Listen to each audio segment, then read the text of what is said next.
Clap sync. Hi guys, so I'm using a new recording program because the other one is being a butt, and this one didn't have any issues yesterday. I recorded about 20 minutes worth of content with it. The only issue is figuring out the audio, which I have since found a way to deal with that. You'll notice that today it's a little bit clearer, it's a little bit better, it's a little bit nicer. That's a new thing that's going on. So the ratio, I don't know how to change let's put me more in center. There we go.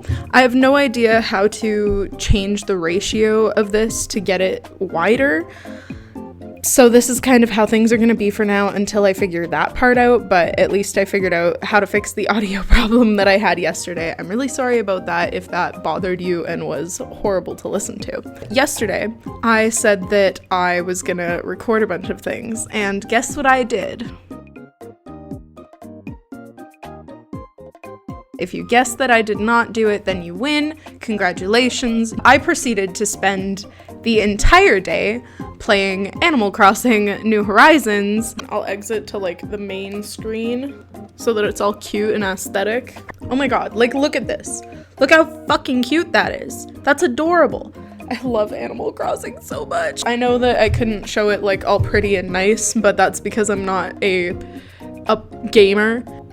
I'm baffled by people that stream it because like I think that all they do is just dock the system into a thing and then they just screen record from that monitor like normal, but I can't do that because my laptop only has an HDMI input, like an output. It doesn't have an input.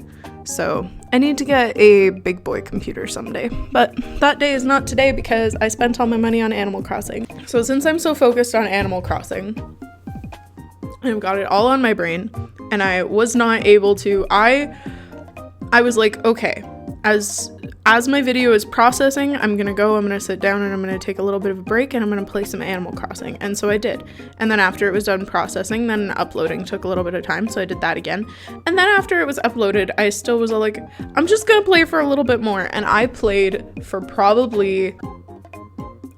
several hours straight. I'll just say that. So I thought today I would talk about games because yesterday I also went on a tangent about Detroit Become Human, and I made some points in there that I kind of want to talk about and like bring up that I edited out just because it was all like, this video is getting way too fucking long. Like it was already almost 15 minutes. I'm kind of shook, but all right, look at me go. Actually, that original video was probably, I think it was 40 minutes worth of just raw like content. I really edited that bad boy a lot. I took out quite a bit. But that's because some of it is topics that I thought would work better for a separate video, such as Detroit Become Human today. I want to talk about that game. So Detroit Become Human is, if you don't know, is a game made by Quantic Dream. It was a PS4 exclusive, but now it's available on the Epic Games Store for purchase for anybody that's on PC and wants to play it. I've been debating, honestly, buying the PC version of the game because I'm a loser and I love that game so much, but I already bought a PS4 copy of it. It's just that my parents own a PS4. I don't own a PS4, so I can't play it unless I'm like visiting their place, which like, okay, it makes me feel bad sometimes when I visit their house because sometimes when I'm there, I don't want to like interact with them or like even see my sisters. I just want to go and use their PS4. Is that bad? Does that make me a bad kid? I don't know. Like, it's not that I don't want to see them at all. I still do. It's just that I also want to get in some quality gaming time. You know what I'm saying? You know what I'm saying. So like, I really love that game. It's a choose your own adventure, like choice-based game. So the idea, like, it's very narrative story driven. Like, there's some gameplay of like the quick time stuff, but aside from that, there isn't really, you know, like, you're not pointing and shooting a gun or anything like that. Like, you never do stuff like that. It's mostly about making decisions, which is really stressful and really fun, but I really love it. I'm a fan of like narrative-based stories anyway, myself. I usually can't get into like first-person shooters because for me the story is just, shoot guy with gun, which is fine. They're fun in their own right. I just personally, I can't play as many of them because there's no drive in it for me, I guess. But I also really struggle with first-person shooters because I suck at aiming. That's my opinion on that. What else? What else was I gonna say? I'm talking about Detroit Become Human. Oh yeah, and it was directed by David Cage, who made Beyond Two Souls, which apparently a majority of people did not like. I liked Beyond Two Souls myself, but that's just my own personal taste, I guess. If I had any real criticism for Beyond Two Souls, it would be that he has this really cool concept, but the direction he took it was kind of disappointing because there was so much that you could have done with like this overall idea that he had for like this character, and I wished that certain segments of the game lasted longer, because Beyond Two Souls is like episodic, so each level is a different chunk out of the main character's life.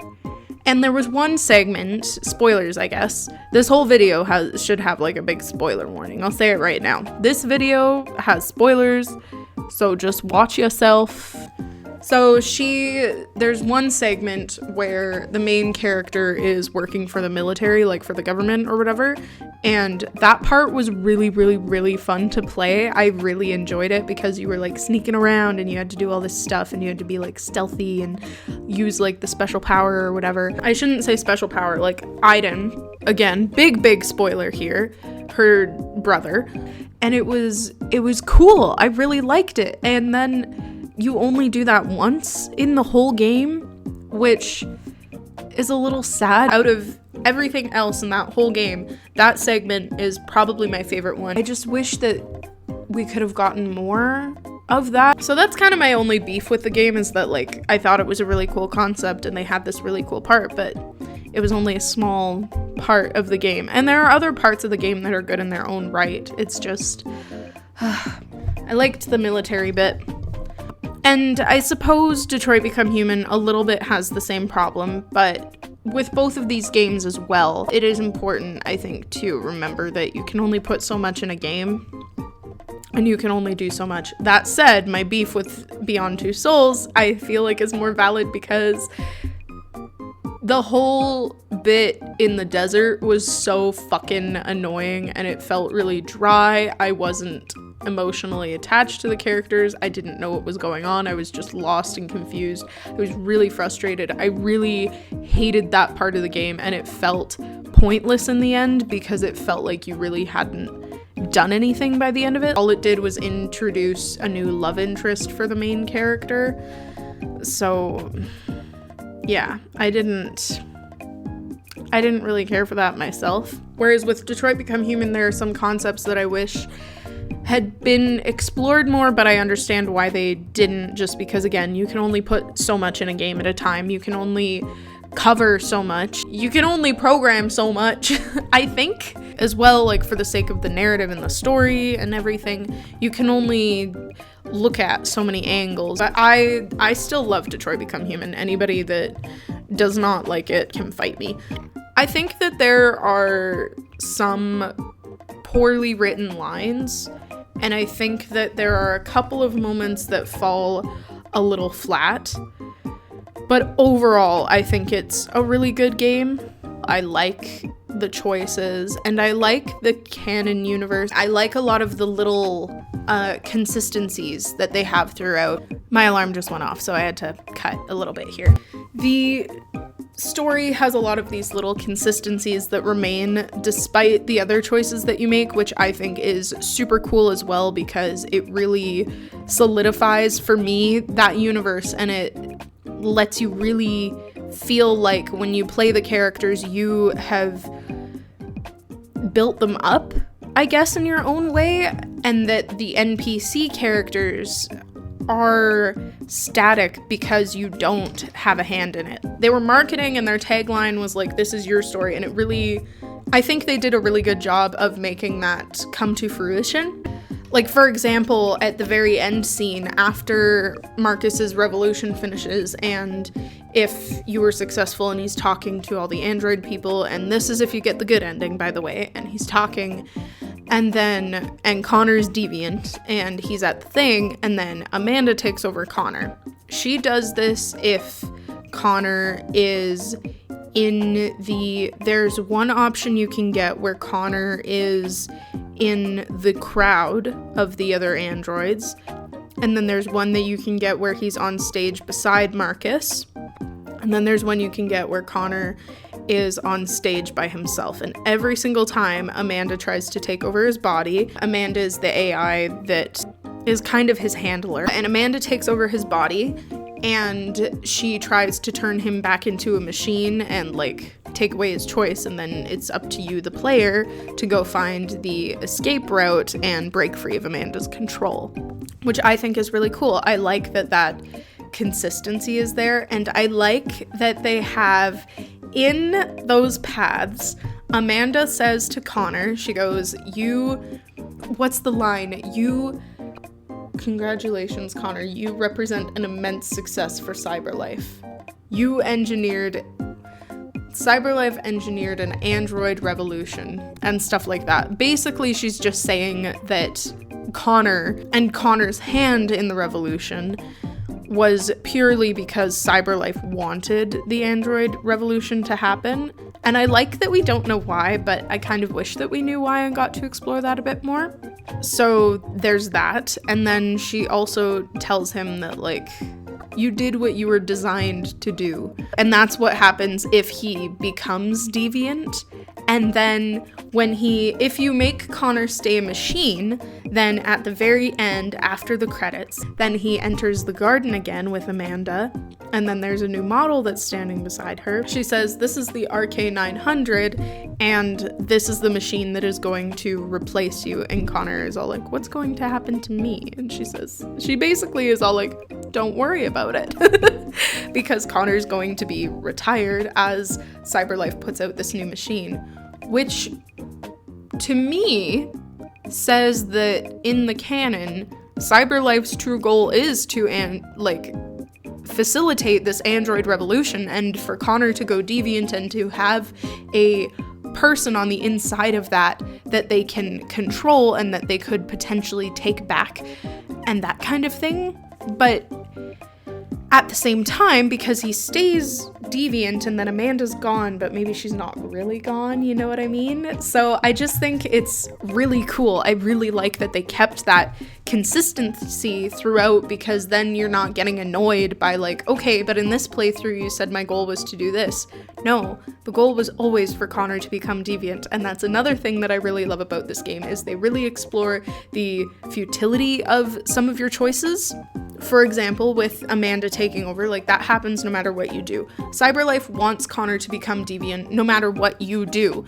And you lose, in a way, either way. Like, we call it the best ending, but that's when Connor, like, becomes deviant and Marcus succeeds in the revolution and everybody's alive. You know, we consider that to be the best ending, but is it really the best ending? I think it's almost the saddest ending, because in the end, Connor thinks that he has this choice and that he's free, and Marcus even says, like, we're free now, and then none of them are really free. Maybe it was all predetermined, and I just really like that concept, especially in a choice-based game. I think it's so cool when they do things like that. And like I also said yesterday, I was talking about my friend's mistake. My friend made the mistake at the very end of the game.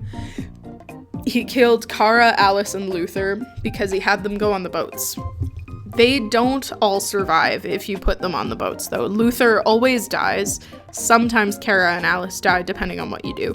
The only way to safely finish, like, for all three of them to live is for them to... I'm gonna tell you right now, this is big boy spoiler time, okay? This is big boy spoiler. This is literally me telling you how to win. So if you haven't played the game at least once, stop what you're doing, turn off this video, go watch something else of mine, or just wait until tomorrow when I post something else, because I think that this game is most effective if you play it and you don't know a lot of this stuff, and even the stuff I said before, not great to know, but this especially. The only way for them to, all three of them, to get safely across is for them to steal tickets from another family that's waiting at the bus terminal. You have to get onto the bus, you get up to the border, and then at the border, check. This is very important. Depending on what path you have chosen for Marcus depends on what you need to do at the border. The options to sacrifice, right? So you can choose to sacrifice Luther, you can choose to sacrifice yourself. There's Jerry, and then there's sacrificing nobody. Sacrificing nobody works if Marcus's peaceful protest works out, and if nothing happens. If that all goes according to plan, if you got the general public supporting you and all of that fun stuff, then you don't need to sacrifice anybody and you can get the best ending. Everybody lives, everybody gets to the other side, everything is Gucci. If Marcus's peaceful protest doesn't work out, or the support from the public is too low, then your only option is to sacrifice either Jerry or Luther or yourself to get Alice safely across the border. Another concept I kind of wish that they had discovered, or explored, I guess I should say, in the game is the idea of the android hive mind and how they all link up to each other. I think that that would be something that would be really cool for them to look at in some DLC, potentially. I don't know. I've heard rumors that Brian is working on a thing. I don't know, though, if they're going to do a full Detroit Become Human sequel, just because it's a choice-based game. Depending on the ending you get, you can only do so much with a sequel. Like, if Marcus decides to nuke all of Detroit, then you can't really have certain characters at play, and the environment changes then too, because it's post-nuclear bomb, as opposed to if the peaceful protest just works out. A lot of the people have left at this point, like have left Detroit, but the humans would eventually come back. I'd also like to see some more looking at, playing as Connor solving cases was also a really fun part of the game, and I do hope that I don't think that there will be, but I very selfishly want more gameplay of that, of just solving cases with Lieutenant Hank, because at the end of the game, Hank hasn't really resolved his problems. He's still an alcoholic. He's still got things going on. I just kind of want more buddy cop stuff with them. It wasn't my favorite part of the game. I really liked playing as Marcus, actually, to be honest, but it is one of the more fun parts, and I think a lot of people really lean toward Connor's segment of the game being their favorite as well, because he is the character that has the most to change. I think that the way they chose all three characters and wrote all three characters was really smart, because you have the macro of Kara and Alice of just, what about the rest of the androids that are just trying to get through this? And then you have Marcus, and you're looking at who's in charge of this whole operation. And then you have Connor, who gives you the opposite side of that whole operation. So that's today's vlog, was just me ranting about Detroit Become Human and how much I like that game. Leave a like if you can. Sub, because I do have a new cover that's going to be coming up on Monday at 1 p.m, same time as last week, or I guess this week, baby. So be ready for that. I will catch you guys on the flip side. Bye bye.